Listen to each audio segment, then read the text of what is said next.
Unadhani ungeweza kunikimbia? Wewe nani? Wewe ulisema umwacha hapa lakini. Acha unachotaka kufanya.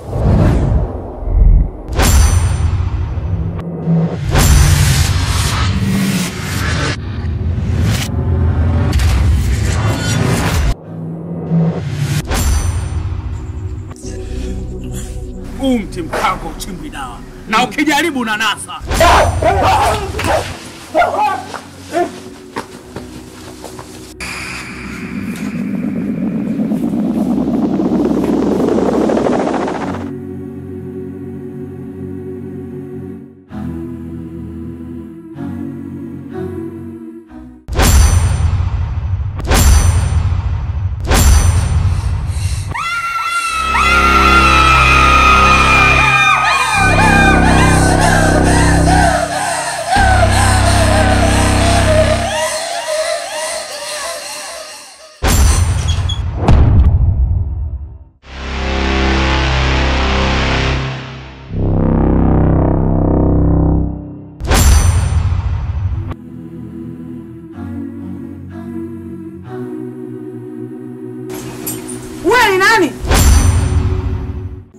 Sijui kama unanielewa katika hili.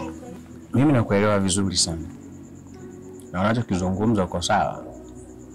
Lakini kinachonipa mawazo na kuniumiza zaidi ni kwamba ni siku ya 3 sasa mke wangu hayupo nyumbani na hajulikani yuko wapi. Na baada ya yeye kuwa haonekani, kuna fununu zimekuwa zikisikika kwamba alikuwa anatoka na rafiki yangu Joeli. Na kama unavyojua Joeli ni rafiki yangu mkubwa sana wa muda mrefu hapa mjini. Sasa inanipa mashaka na wasiwasi mkubwa. Je, Joeli rafiki yangu anaweza kufanya kitendo kama hiki? Kwa sababu kuna yule kijana naye kaa naye pale nyumbani. Woga ni mwongeaji sana. Sasa kuna baadhi ya mambo amekuwa akiyazungumza, ukiyasikiliza kwa makini ni kama yana maana fulani. Kwa sababu ilifikia hatua akanipeleka hadi nyumbani kwa Joeli, kwamba mke wangu yuko kwa Joeli. Lakini baada ya kufika pale tulimkuta mwanamke tofauti kabisa na mke wangu. Sasa hii mimi inanipa ugumu, nashindwa kuelewa. Sasa wewe uone kwamba inaweza kuwa ni tatizo? Let me tell you something, my friend. Unajua vijana wengi wanachukulia ndoa kama mzaha hivi. Wanaipenda ndoa. Wakishakaa katika ile mahusiano ya kawaida, wakiwa wanapendana vile, wanachukulia ndoa kama kitu cha mzaha. Lakini pindi wanapoingia katika ndoa ndipo wanapokutana na magumu ambayo wanatamani sasa kuweza kurudi nyuma. Na pengine wangelikuwa wanajua wakiingia katika ndoa wanakutana na vitu gani, hakuna mwanaume shupavu ambaye angeweza kudiriki kuweza kuingia katika ndoa. Nafikiri ndio kitu ambacho unakumbana nacho wewe sasa hivi. Kushauri, fuata moyo wako. Usisikilize sana maneno ya watu. Kama umeshaenda mara ya kwanza kwa bwana Joeli alafu mke wako hujamkuta, hebu amini kitu ambacho unakiona. Kikubwa hapa sasa hivi tunachotakiwa kukifanya ni kuangalia kwamba mke wetu yuko wapi, tunampataje. Lakini ukishaweka fikra potofu kwamba huyu mtu atakuwa yuko kwa wanaume, tunapotea. Baada ndoa kila kitu hutokea. Ni baada ndoa kila kitu hutokea. Mwanangu, tunatoka ajabu vingi na vingi vishaonekana. Sababu gani nakwambia hivyo vitu vya ajabu? Na mwana Joeli yule. Joeli vitu vya ajabu sana. Mwanangu akanasema kuna mtu wa rafiki yake. Mtu wa rafiki yake mkubwa anatembea naye. Sasa hivi nafikia yeye ndio demu sasa kwa yupo. Yule mshikaji na demu anakuwa anamjua kwa siku ile kule mimi mshikaji. Akaja kumpa kodi wa demu akakuita. Ningejua siku ile nakwambia. Wewe na ngoma mimi leo ile dada. Amani. Sema mwanangu una uhakika? Sio nasema tu mbe alikuwa kwa mtu mwingine nini hapo mnamsingizia Joeli? Mshasiku ukaja ukakanyaga mwanangu. Mimi hapa uhakika kweli sina. Lakini nikijumlisha matukio. Siku ile mimi kuja kumuita Joeli. Kana baadaye mwenyewe kaenda kuenjoy mwenyewe fika kwa nini? Nimemuita Joeli. Haya. Sasa hivi tena nasikia kamtorosha mseko watu. Ukijumlisha matukio ndio unapata jibu Joeli kahusika. Joeli yule ndio kamtorosha. Na afya yake sio akafika kwa anajua ajui, sijui anajua ajui. Yake imemkuta. Sijui anajikutaga nani mwanangu. Haki kama uzuri hana uzuri hata mimi kusema kunizidi, uzuri hana. Uongo. Nakuona kabisa hauko sawa. Una siku karibia ya 4 sasa. Utakuwa hivyo mpaka lini? Inabidi tukubali matokeo kama wewe mtu ameshapotea. Na wewe ni mtu mzima, sio kama amepotea sijui amechukuliwa na mnyama au nini, hapana. Itakuwa alishapanga hii mbinu Brenda na mama yake. Ndio maana alianza kutoweka mama akafuata mtoto. Hata wao ambao tuko nao ndani. Siku tukikuta hawapo pia tusishangae. Hiyo hali yako mimi inaniumiza sana kakaangu. Una amani, una furaha.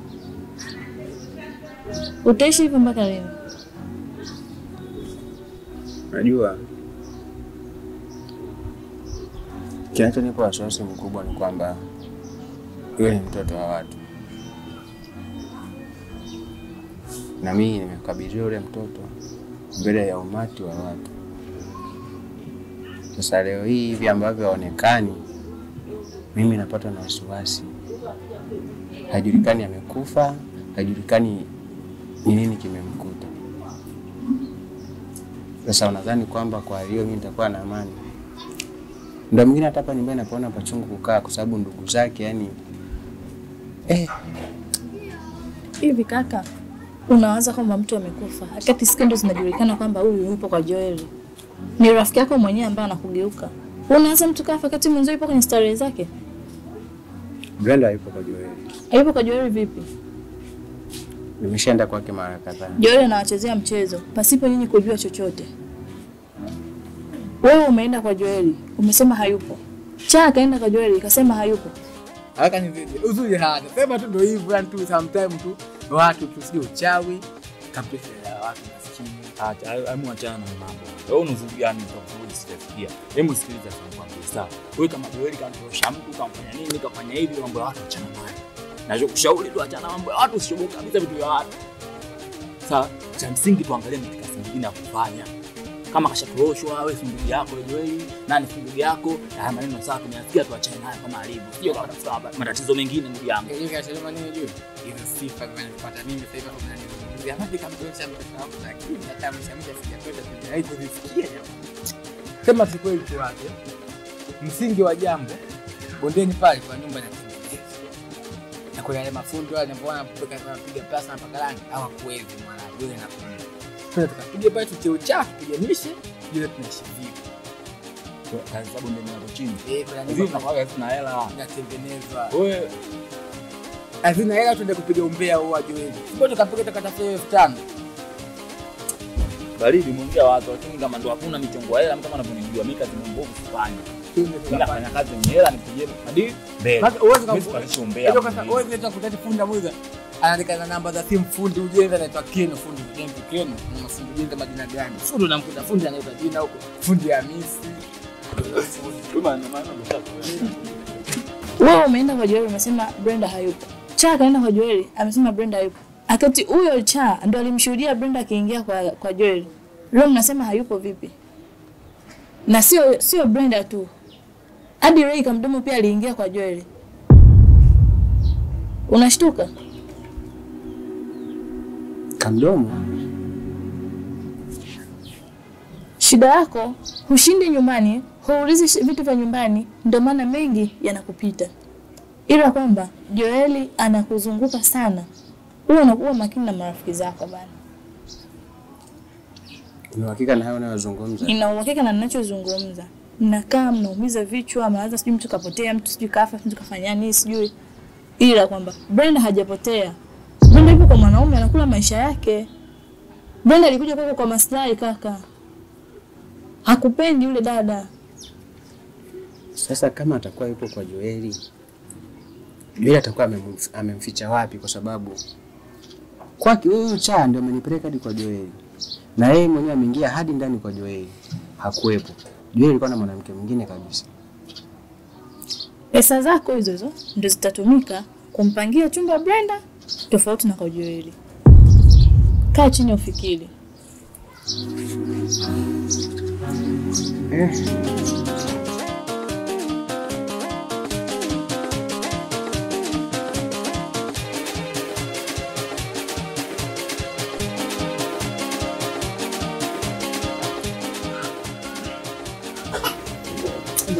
Ngoja ndekeze bwana. Acha. Acha bwana. Shukran kwa bwacha. Acha kwa. Chukua kitu kingine. Kwenda. Nashika. Tubana. Tumeacha kula kuna kwa kwa zako. Kwa kufanya fursa yani. Ndio kama kweli ni haribu jamani. Kwa kama umeharibu kule utafaribu na hapa kutoka mgeni wa nani?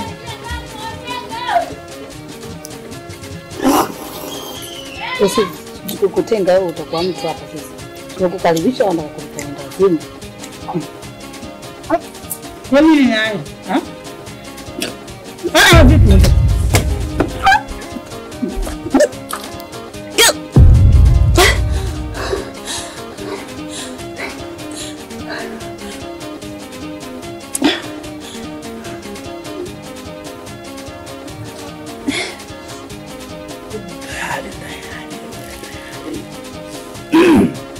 Hapa kuna jambo litakotokea.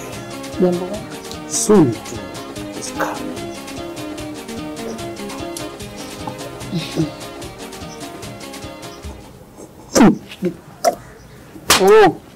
Unaniongelesha mpaka naungua jamani, kwa vipi? Naona jambo linataka kutokea. Nimeungua, umenisemesha wewe.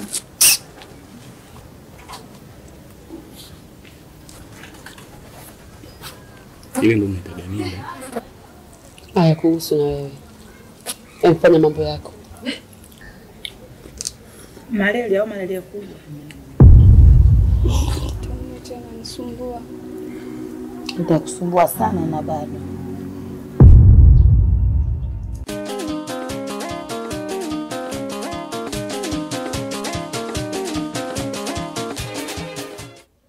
Hivi baba wa jinsia gani kwani?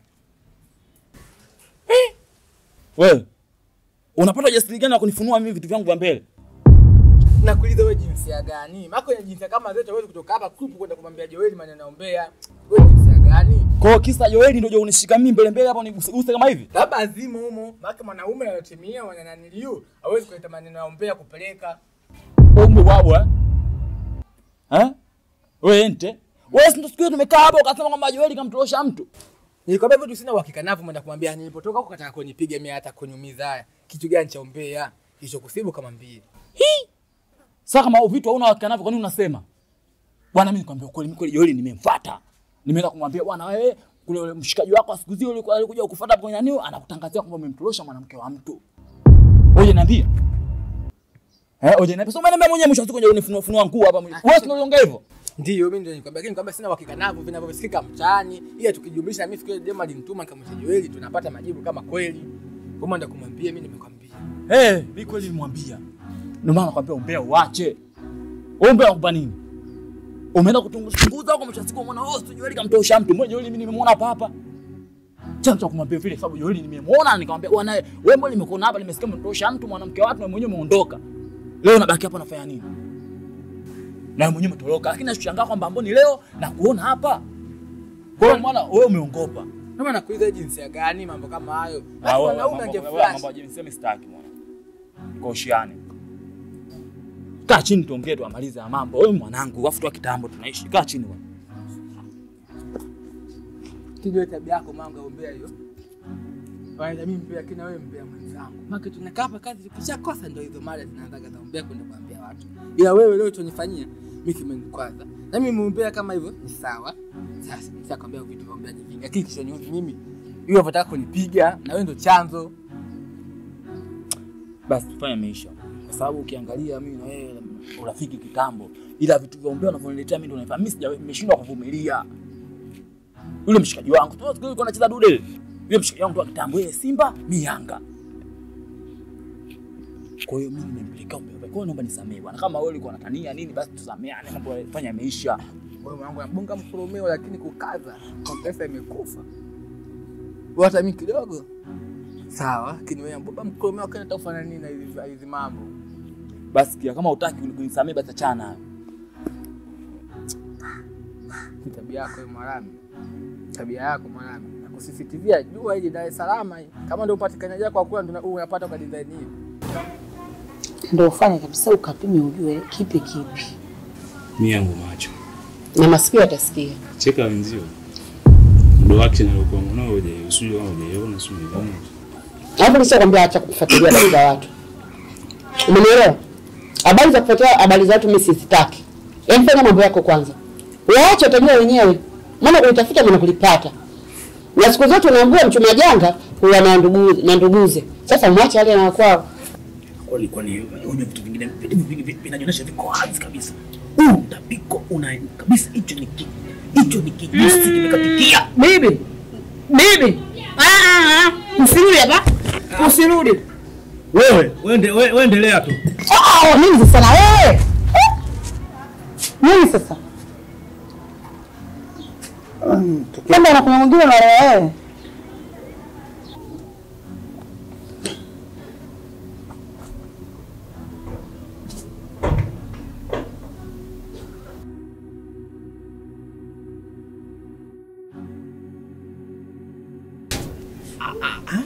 Na mimi nimezungumza. Maana umehangaika kiasi kwamba mpaka utakuniunguza makalio.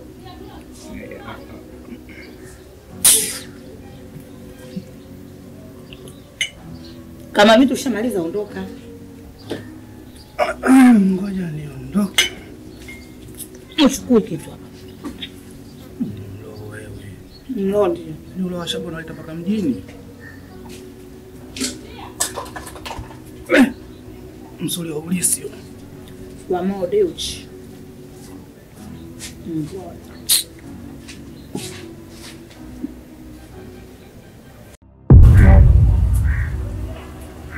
Hujashiba?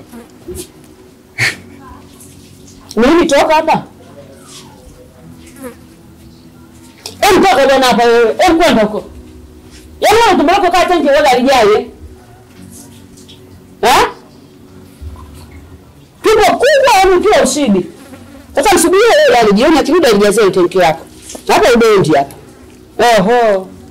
Kwanza jinsi ulivyolitibua wewe. Yaani acha kabisa usitaki watibua kwetu hapa. Pata kwa paliki wala pakaliki hapa.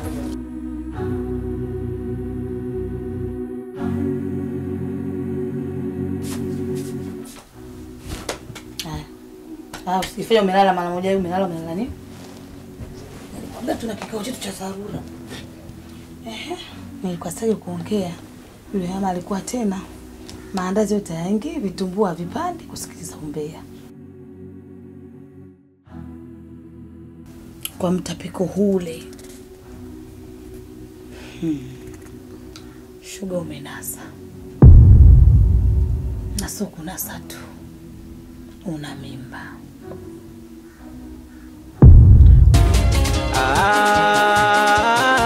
Ni baada ndoa kila kitu hutokea. Ni baada ndoa kila kitu hutokea. Ni baada ndoa kila kitu hutokea. Matusi ya mama wakwe baada ndoa. Nyumbani amani hakuna baada ndoa. Maeksi kurudiana baada ndoa. Mawifi kuchukiana baada ndoa. Matusi ya mama wakwe baada ndoa. Nyumbani amani hakuna baada ndoa. Maeksi kurudiana baada